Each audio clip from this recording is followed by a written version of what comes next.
What were the real limits of Atari's early microprocessors?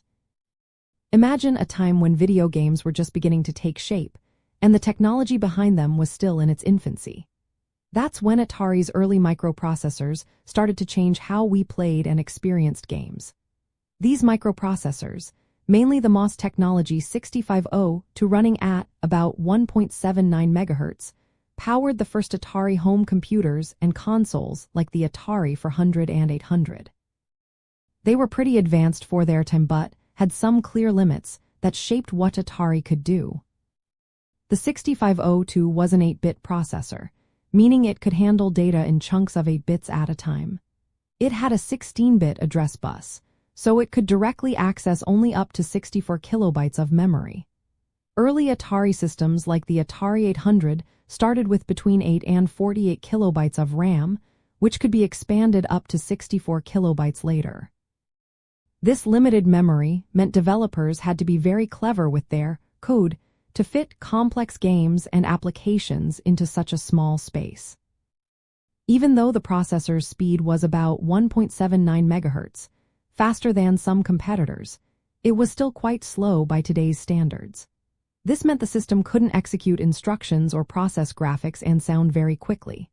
To get around this, Atari used special chips like ANTIC for managing video data, CTIA or GTIA for color graphics and sprites, and POKI for sound and input. These chips took some of the workload off the CPU, allowing for better graphics and sound than the processor alone could handle.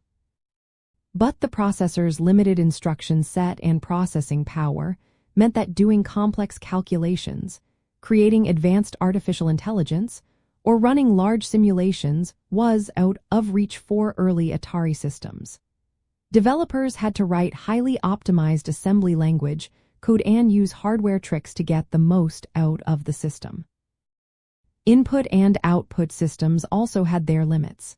Connecting peripherals through the serial input-output port was flexible but slow, which affected how quickly games loaded and how responsive peripherals felt. This was a challenge for early game design and user experience.